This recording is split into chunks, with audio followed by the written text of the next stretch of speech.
5 years ago to the day, I watched Godzilla versus Kong for the first time. And at the time, I enjoyed having a fun night in with my roommates. I enjoyed Brian Tyree Henry's performance. I mean, I would later really love him in movies like, I keep wanting to say Infinity Train. I wish he was in Infinity Train. Imagine just like a live action guy standing there.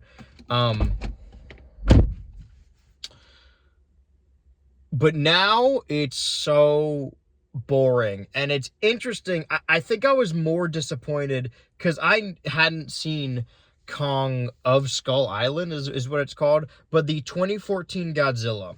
And then the later follow-up sequel, Kong Skull Island. This is actually sort of a similar story to Zack Snyder's The Justice League, because it was just like a successful movie that they thought we can make this into a shared cinematic universe, the Monsterverse. And I actually really like the 2014 Godzilla, but all of the discourse around it, everything you ever hear, is that one YouTube video that was a compilation of all of Godzilla's scenes in Godzilla 2014, and it was like a 7-minute video, and people still share the screenshot of that video around like it's making a good point, like, oh, this is this movie and this character is only in this movie for so long. But for a monster movie, especially like if you're a purist and you're like, oh, only the best monster movies are the ones made in the 70s, every like B-movie monster movie is a bunch of dudes standing around in a lab, and then it's like 5% monster attack. But I feel like a movie like this is a fun idea on paper, right? Because people love crossovers. They're like, what if this thing fought this thing?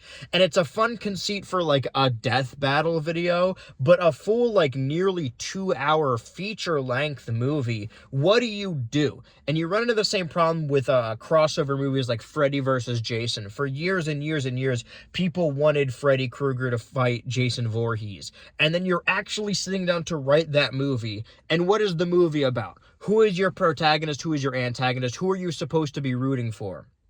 The whole movie is really weird, and what I'm getting at is that I don't think this thing was only on screen for this amount of time is a good barometer for the quality of a movie, because think about like something like Jaws, or even like Jurassic Park. Like Jurassic Park is more of a spectacle, but looking back at Jaws, the horror of that is really grown by its limitations. How limited, how little time the time is spent on the shark, and it's much more horrifying.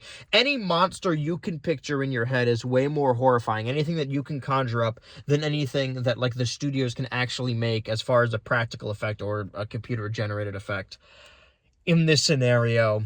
So saying that, oh, the monster isn't on screen for this long isn't a good barometer of quality. But the movie's called Godzilla versus Kong, and they fight for like 5 minutes, and then they spend the rest of the movie separate, and we don't even see Godzilla for most of the movie. And then Kong goes to the Hollow Earth. They do the Begonia thing, the American Begonia remake, where they have these crazy conspiracy theorists, and they end up being right, like in the storyline of the movie. And if they were just like, yeah, the earth is hollow and monsters live in there, then it would be like, okay, this is silly. This podcaster that radicalized these children actually was right. But like, the hollow earth aside, this is a story about an anonymous, like, conspiracy podcaster who is seemingly exclusively listened to by, like, high school children, telling them to, like, mobilize and bring him bleach and meet at his house, and he's constantly talking about not drinking tap water, and Millie Bobby Brown, the other kid character, is like, yeah, because they put fluoride in the water. And these, like, anti-fluoride, ostensibly flat earthers, except their flat earth is the earth is hollow, end up being right. Proven right by the movie. And I'm not going to say that it's irresponsible, right? Because I don't think that Godzilla versus Kong has anything to say. Whereas, I'm not even talking about the original movies, but like Godzilla 2014 and King Kong Skull Island had something to say. And this movie is just kind of sad and disappointing, a mashup of those two things. I will say, though, Not to dox too much or give too much backstory, but I was born in Pensacola, Florida, which is a place in Florida that nobody ever talks about. Everyone's always talking about Miami. I also recently watched the Louis Theroux Manosphere documentary, and what I've ascertained from that is we just got to get rid of Florida. Just to, let Godzilla destroy it, chop it off, let it go in the ocean. You never hear anything about Pensacola. The only thing I ever hear is when they announce Roman Reigns for a wrestling match, because he was also born in Pensacola. So the fact that a lot of this movie takes place predominantly in Pensacola, I'm not proud to be born there. It's kind of a shithole, but it's the first time I ever saw it. I can't believe I didn't remember that from 5 years ago. But that's really all it has going on. And even then, I don't know what you even do with a MonsterVerse movie, because this movie has actors I like. It has fucking Skarsgård in it, and it's still just so boring, and it's mostly about King Kong just hanging around in the hollow earth. And I guess they just really didn't want Godzilla or King Kong to fight for too long, or they couldn't find a reason for them to do so. So the actual climax of this movie is them both fighting Mecha Godzilla, and they even hinted like King Ghidorah at some point. It is, not to date this video, because I know I'm talking about a movie from 5 years ago, and the revisit is supposed to cast me back to 2021, but I've seen a lot of movies this weekend, and one of them was the Super Mario Galaxy movie, and I'm already forgetting why I brought this up. Why did I bring up the Super Mario Galaxy movie? There was like a point I was getting at, and I genuinely don't remember what point. Oh yeah, that it gets bogged down by, instead of being its own movie, the movie that's on the tin, it is then focused on trying to create a universe. And this is sort of a through line with the movies we've talked about, looking back 5 years, that King Kong, the Skull Island movie, was always made with the intention of it being a part of the MonsterVerse. But that movie and Godzilla 2014 really stand on their own, and this movie doesn't. I will say that its sequel that came out in like 2024 was somehow worse. My thing about, like, these are modern adaptations of these monster movie stories. And if you're a fan of these monster movies, the appeal, I suppose, is looking at the screen and clapping and be like, that's the thing from that movie from the 70s.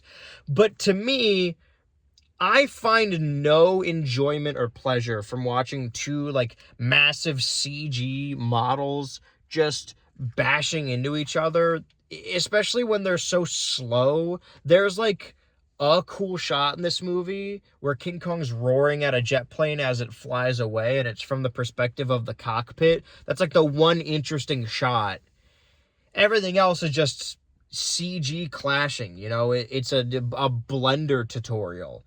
I think that the appeal, if you're doing a Godzilla story or a King Kong story, it needs to be focused on the humans and their plight, and the monsters ruining their life and their way of existing, and how horrific those monsters are. That's what Godzilla -1 does really well. America has never made a good Godzilla movie. I tolerate 2014. And they sort of do that. This movie's focuses on the human characters, but none of them are interesting, and most of them are like anti-fluoride conspiracy theorists. And they're played by actors I like. There's the kid from Y2K who does the thong song. Shout out Y2K, by the way. But for me, you either need to be really serious or really goofy for, like, this monster universe to work. So for me, if I had the decade I could choose where I would most want to see Godzilla versus King Kong, I would want to see it in the 70s. If I'm not seeing these, like, goofy rubber costumes fighting through a cardboard city, there's no enjoyment there, right? I'm just looking at CG animation, and you could do a lot with computer-generated animation, but these movies often don't, because they're trying to make it look realistic instead of making it look stylized. And, if I want to watch monsters fight, I'd rather see them fight in rubber costumes. I don't care about Pensacola. I just shook my entire car. It's legitimately like 2:30 a.m. I hope this isn't waking anyone up. I feel like I wrote more notes, but I don't know if I can open my notes while I'm recording. Nobody else. There is a moment in this movie. Legitimately, nobody else has ever made this connection because nobody has ever gone back to watch this movie. It's completely disposable. You watch it when it's on HBO Max in 2021, which is why I watched it, actually. This movie and, like, Mortal Kombat, I got HBO Max for the first time to... I don't have my glasses on, and a mysterious creature just walked by, so I locked my car. The Witching Hour. The story we're telling here is that I bought HBO Max for that 1 month so I could watch the Snyder Cut for a video, and then I just never unsubscribed. And a lot of these movies that follow suit, I watched because of that.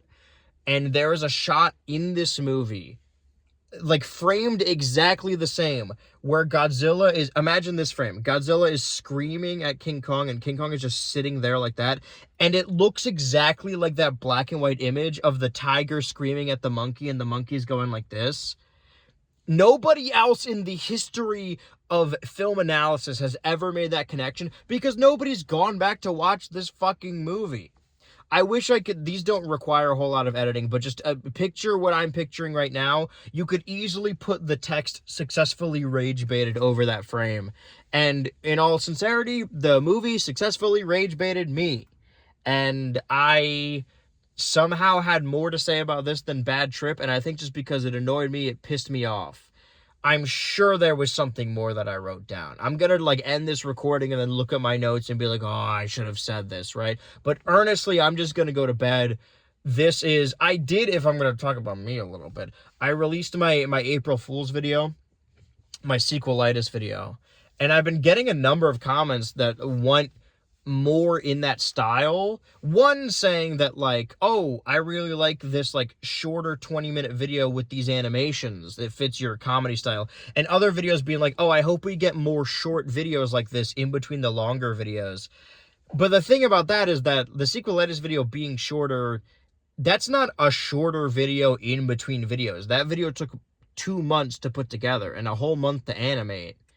That's not like a short stuff. Like, your next video is going to be in mid-May. So I would like to use these Hyper Channel as these little recaps, but also like unscripted, maybe not rants per se, but feelings. I do want to talk about modern cartoons because I feel like I don't often do that, and I was writing a script that was sort of coinciding with the end of Smiling Friends, but most of it was made up of me just ranting about Invincible and how I don't care about Invincible. If we're ranking 2021, as I'm talking to you right now, Bad Trip, I'll say Bad Trip, of the 3 movies I've talked about, Bad Trip's the best one.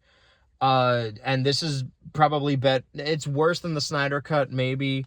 And then I beat the Scott Pilgrim game, the re-release of Scott Pilgrim versus the World, the game. Pretty good.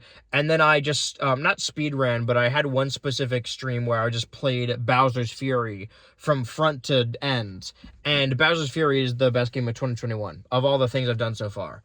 I brought that up because season 1 of Invincible came out in 2021. And I still think, and that's why it's disappointing, I still think about season 1 of Invincible to this day. And it has such a cultural impact. I couldn't tell you anything that happens in season 2 or 3 of Invincible. There's another kid, he's purple. His name's Oliver. I'm not crying, I was trying not to burp. I don't care about Invincible. I wish I did. The conceit of that video, you know what, I'll save that rant for another time. I've gone on way too long about this, and it was completely unrelated from Godzilla. I keep wanting to say Godzilla X Kong, but that's more, what I should have done really is gotten in my car and created, just by spewing, my Godzilla X Kong fan fiction. And that's the reason I started this, is so I could then talk about the movies I saw in 2022. As I'm continuing, I'm losing it. I'm slurring my words now because I'm tired. I think what I'm trying to do is stall to get to the 15-minute mark. And now that I've said that out loud, it is very obvious that's what I'm doing, and you could tell. And you could also tell that I'm getting closer to the camera because I took my glasses off to keep my character design consistent, and I can't actually see the timestamp, so I'm moving forward to do that. But now, as of saying this, I've stalled I only need to stall like 30 more seconds to make this around 15. And I've said my piece about the movie. Like, the idea, I just don't. The idea of a MonsterVerse is fun when you're watching those schlocky B movies. It's not fun in the modern era. I remember being legitimately pissed off when I went to go see. Okay, I've talked for too long. I was about to go off about King Kong 1933. The whole conceit of the original King Kong is that they're like, we cannot tame nature. We shouldn't trifle with this. But then they have a real monkey actor in a cage. It was a very woke movie for 1933.